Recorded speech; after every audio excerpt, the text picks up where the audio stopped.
The air on the human colony world of Jericho 7 was thick with the acrid scent of burning structures and the stench of death. The Galactic Empire's occupation had started 6 months ago, and in that time, they had reduced the once thriving settlement into a desolate war zone. Imperial banners hung from shattered buildings, their insignia a cruel reminder of the dominion that now crushed the planet beneath its boot. Captain Daniel Graves stood at the edge of a ruined street, watching the patrol of alien soldiers move with a practiced arrogance, their energy weapons held loosely at their sides. They didn't expect resistance. Humanity had been deemed weak, primitive, incapable of standing against the might of an empire that had conquered dozens of worlds without effort. Inside a darkened alley, Sergeant Logan Carter adjusted his grip on the old bolt-action rifle slung over his shoulder. "They walk like they own the place," he muttered, his voice barely above a whisper. Graves didn't respond. He simply observed, cataloging their movements, their weapons, their vulnerabilities. The Imperials were confident, but overconfidence could be turned into a weapon.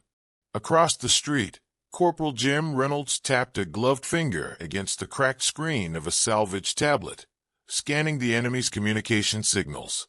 Their encryption was layered, complex, but not impenetrable. "They're laughing about today's executions," Reynolds murmured, eyes narrowing. The general made a speech about culling weakness from the species. Called it mercy. The words settled like lead in Graves' gut. He had seen the bodies lined up against the charred remains of the town square. Civilians shot without hesitation, their deaths nothing more than an afterthought to the invaders. Among them had been a boy, no older than 10, his lifeless form draped over the rubble where he had fallen. A child born into war, taken before he could understand why. The Imperials had laughed as they pulled the trigger. They always laughed. A gust of wind carried the distant sound of footsteps, heavier than the patrols. The alien commander, General Tazik, moved through the ruins with his personal guard, his long, segmented fingers tapping idly against the hilt of a ceremonial blade strapped to his hip. His species, the Vortari, prided themselves on their warrior culture, yet they saw humans as little more than pests to be exterminated at leisure. He spoke in the guttural language of his kind, but the meaning was clear enough. He was gloating. "Their women are weak. Their men hide like vermin." The boy begged before he died. He clung to his mother's corpse like it would save him. Carter's hand tightened around his rifle. "We take him out now." "No," Graves interrupted, his tone absolute. "Not yet. Killing Tazik would be justice, but justice was not the objective. Survival was. Retaliation had to be methodical. The Empire didn't fear death. They feared something worse, humiliation. They had executed that child to make a statement. They needed a response that shattered their arrogance, not a reckless act of revenge. Tazik and his guards moved on, their laughter fading into the night. The 3 men retreated into the ruins, slipping through the collapsed remains of what had once been a marketplace. Fires still smoldered in the wreckage, casting eerie shadows against the broken walls. In a secured corner of an abandoned storage facility, the resistance had carved out a hidden base. It was crude, scavenged supplies, stolen weapons, repurposed technology, but it was enough. Graves spread a worn map across a rusted table, marking enemy positions with quick strokes of charcoal. "The sniper takes priority." Carter exhaled slowly. "I still don't get it. We've hit supply convoys, sabotage runs, even direct ambushes, but a sniper? That's what we're banking on." Graves met his gaze. "They think we fight like them. We don't. The Empire relied on superior numbers and firepower, on overwhelming force that crushed resistance before it could begin. But they had never fought an enemy who could turn a battlefield into a hunting ground. The sniper wouldn't just be a soldier. They would be a ghost, a force of nature that instilled fear into the heart of the enemy. precision, patience, the kind of warfare the Empire had never had to face. Reynolds tapped the side of his tablet, pulling up tactical readouts. If we do this right, we don't just make them bleed. We make them afraid to step outside their own walls. Carter rolled his shoulders, glancing toward the far end of the facility, where an old rifle case rested against a stack of supplies. And we've got someone in mind. Graves didn't answer immediately. He didn't need to. The sniper had already started hunting. The first shot came at dawn. A single round, fired from a position so well hidden that not even the Imperial's advanced scanners could trace its origin. A Vortari officer crumpled in the center of a fortified outpost, his head snapping back from the force of impact. No energy discharge, no plasma burns, just a hole punched straight through his skull by a weapon the Imperials had deemed obsolete. Panic spread faster than fire. The Empire had not prepared for a war they could not see. The first kill sent a tremor through the Imperial ranks. The officer's body had collapsed in the center of the outpost, his polished armor now a useless shell around a ruined skull. No alarms had blared, no plasma fire had been exchanged. One moment, he had been issuing orders. The next, he was a corpse. The soldiers around him froze, scanning the area with wide, panicked eyes. They had expected explosions, ambushes, the crude defiance of a dying species. Instead, they had been struck by something they couldn't see, couldn't predict. General Tazik received the news within minutes. His clawed fingers drummed against the metal console of his command post, his mandibles twitching in irritation. He had anticipated resistance. Humans were stubborn creatures, a species too foolish to accept their place. But this was different. This was precision. "Find them," he ordered, his voice sharp, clipped. "Tear this city apart if you must." The Vortari spread out, sweeping through the ruins with detection drones and sensor arrays, their advanced equipment probing every crevice, every shadow. Yet the killer remained unseen. The second shot came hours later. Another officer, struck down in broad daylight. The round had passed clean through his helmet, exiting in a spray of bone and tissue. Again, no plasma burns, no energy discharge. Just silent death from a weapon so ancient it shouldn't have posed a threat. Panic spread in murmurs through the ranks. The Empire's technology rendered them nearly impervious to conventional weapons. Their energy shields deflected most known ballistic projectiles, their armor resistant to directed plasma fire. And yet, something was cutting through them as if those defenses were nothing more than decoration. Captain Graves watched from a concealed position, eyes tracking the shifting patterns of Imperial patrols. Their arrogance had been replaced with fear. They moved erratically now, scanning rooftops, windows, every exposed surface. They had no formation, no strategy, only the frantic desire to find the unseen enemy before another body dropped. Sergeant Carter knelt beside him, adjusting the strap of his rifle. "You think they're starting to figure it out?" Graves didn't take his eyes off the patrol. "They don't understand what they're fighting." Reynolds sat cross-legged behind them, his fingers dancing across the surface of his tablet. "They've scrambled their comms, gone into full lockdown. No one leaves their bases without an armed escort now." He smirked. "Tazik's pissed." That was the goal. The sniper was not just a weapon. It was a psychological warhead, dismantling the Empire's control one shot at a time. Every officer they lost shattered the illusion of invincibility they had wrapped themselves in. Humans weren't fighting the way the Empire expected, and that terrified them more than any open battle ever could. Graves studied the enemy's movements, his mind cataloging weaknesses, opportunities. The Imperials had the advantage in numbers, in firepower, in sheer technological superiority. But they were bound by their own arrogance, their rigid doctrine. They had never fought an enemy that refused to fight on their terms. Carter rolled his shoulders, watching a group of Vortari soldiers move through the rubble below. "You ever seen them this jumpy?" "Not once," Graves admitted. "And that's why we press harder." The third shot came that night. Not an officer this time. but a technician attempting to repair a damaged relay station. The round struck him in the chest, shattering his ribs and dropping him where he stood. The Imperials responded with a barrage of wild, undisciplined fire, lances of energy lighting up the ruined skyline as they shot at nothing.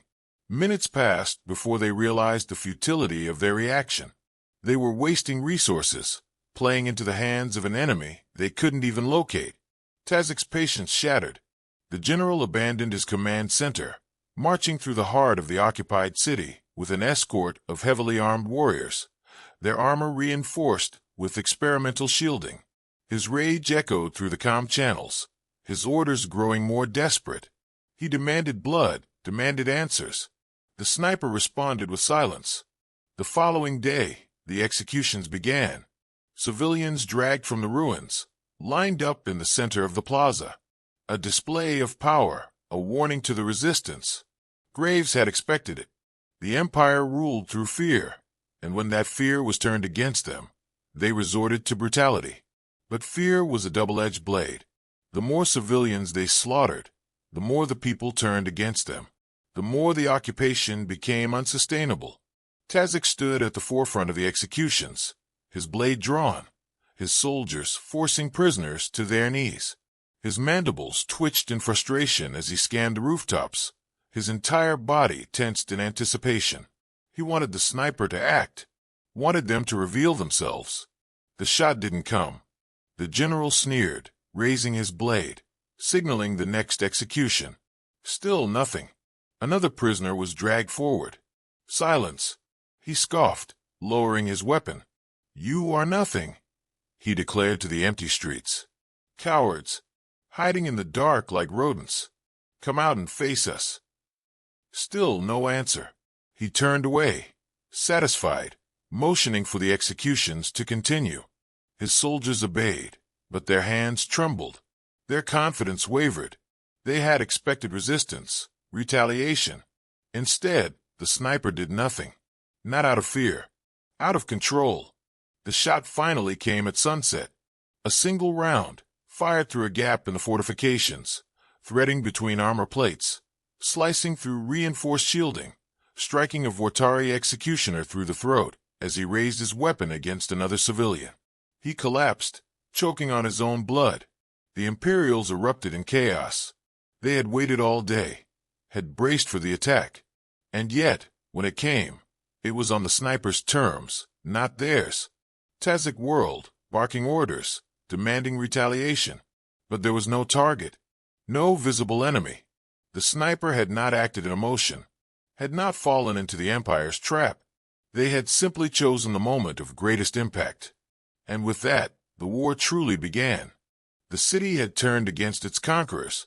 Every street, every shadow, every shattered building had become a hunting ground. The Imperials no longer patrolled with the same confidence, their rigid formations replaced by clusters of nervous soldiers, their heads snapping toward every echo, every gust of wind that might conceal death. Fear had taken root, and with it, hesitation. Tazik's frustration had boiled into something raw, something barely restrained beneath the veneer of command.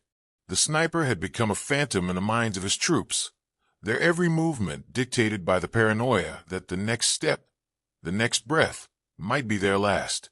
He had tripled the guard around key locations, deployed sensor arrays to scan for thermal signatures, flooded the airwaves with commands and countercommands, each more frantic than the last.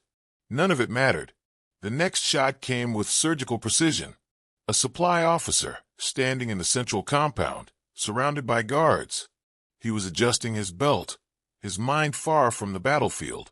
A second later, a hole appeared just above his collarbone, his body crumpling without ceremony. The guards around him reacted too late. The shot had come from nowhere and everywhere at once. Tazik's roar of frustration carried across the compound, his rage given voice in the form of immediate retaliation. Troops flooded the streets, dragging civilians from their homes, demanding names, demanding confessions. No one spoke, not because they were loyal to the sniper, not because they had any connection to the resistance, but because the people had seen what had become of those who cooperated. The Empire had given them no reason to fear the resistance, only to fear the Imperials themselves. Graves watched from a distant rooftop, studying the patterns of the enemy's movement, how their desperation twisted their tactics into something brittle. "They're overextending," he murmured. Carter sat beside him, chewing the inside of his cheek. "That's what happens when they start to lose control." Reynolds flicked through intercepted transmissions, his eyes skimming the frantic reports. "Tazik's running out of patience. He's calling for an off-world response." That was a complication. Reinforcements would bring orbital scans, stronger weapons, better countermeasures. The Empire still had overwhelming superiority, but only if they were allowed to regroup. The sniper had done more than just kill officers. They had forced the Imperials onto the defensive, made them question their own dominance. But it wasn't enough to make them afraid. The fear had to be turned into something irreversible. The decision was made before words were exchanged. The next strike wouldn't be just another kill.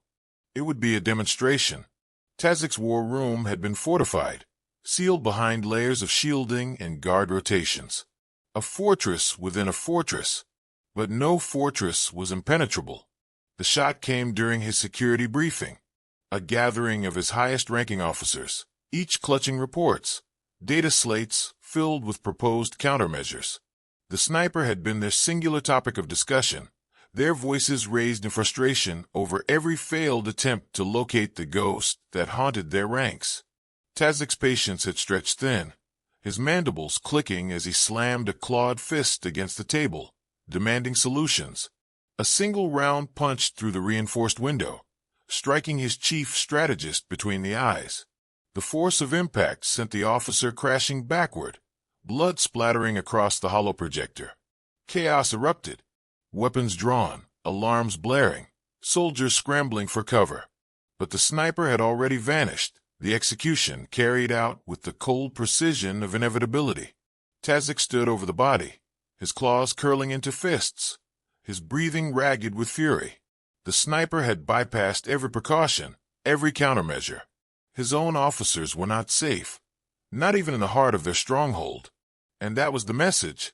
Not just a kill, a warning. There was no safety. Panic spread beyond the compound. Soldiers began abandoning outer checkpoints, pulling back to reinforce key locations. Supply routes faltered as officers refused to oversee operations, knowing they might be the next target. The machine of occupation, once unstoppable, had begun to seize. The sniper dictated the battlefield now. Graves listened to the intercepted transmissions, his expression unreadable. "He's unraveling." Reynolds exhaled slowly. If he pulls back any further, the whole occupation collapses in on itself. Carter checked his rifle, adjusting the worn strap. "Then we push him over the edge." The Imperials had always believed themselves untouchable. That illusion had already cracked. Now, it was time to break it completely. Tazik's command structure had collapsed. His officers refused to leave secured zones, terrified that the next step into open air would be their last. His soldiers no longer patrolled but hid behind barricades, their movements frantic, erratic. The sniper had dismantled his occupation without ever revealing their face, turning his invasion force into a frightened, leaderless mass. The might of the Empire had been reduced to paranoia and retreat. He stormed through the central compound, his claws clenched, his mandibles clicking with barely contained rage. The sniper had defied every Imperial doctrine, every countermeasure. His forces had superior technology, superior firepower, and yet none of it mattered. The enemy had dictated every engagement, choosing when and where to strike, shaping the war on their own terms. Tazik had never faced an opponent who refused to play by the rules of conquest. The frustration was unbearable. Reynolds intercepted the transmission within minutes. "He's calling for immediate withdrawal." The words barely concealed his satisfaction. Graves nodded, his gaze locked on the distant fortress, where the once mighty general now cowered. "He's lost control." That's all he had left. Carter checked his rifle, watching the last remnants of order unravel in the streets below. And now we finish it. Tazik's final act of defiance came in the form of a desperate, last-ditch attempt to reassert dominance. He ordered a full-scale purge, one final display of imperial power before retreat. The civilians who had endured occupation for months were dragged into the streets, lined up under the burning sky. A warning, a statement. If the Empire could not hold this world, it would leave it broken. Graves and his team moved without hesitation. There was no strategy session, no debate. They had known this moment would come. The sniper had spent weeks shaping the battlefield, carving fear into the enemy's ranks. Now, the last shot would decide the war.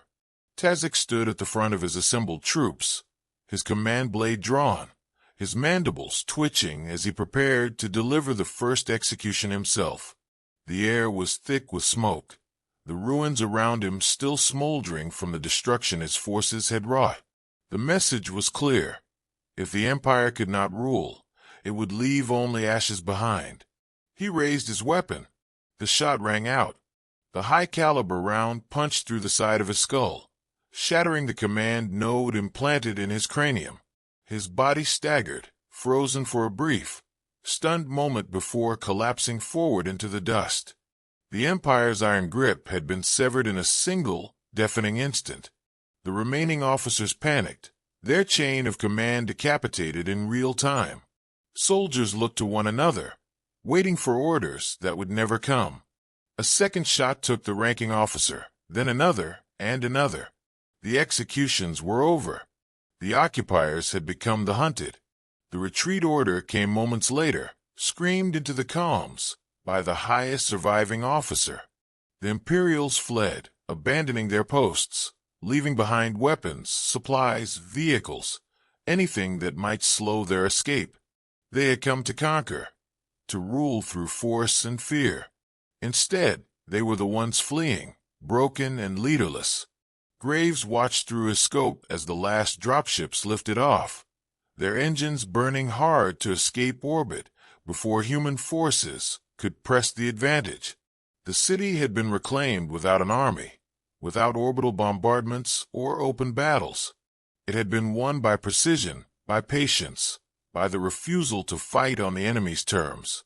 Carter exhaled slowly, slinging his rifle over his shoulder. That's one hell of a way to win a war. Reynolds smirked, still tapping through intercepted transmissions. They won't report this loss the way it happened. They'll rewrite the story, pretend they left on their own terms. He shrugged. Won't matter. Fear doesn't forget. Graves stood, watching the horizon as the last Imperial ships disappeared into the void. No, he said. It doesn't.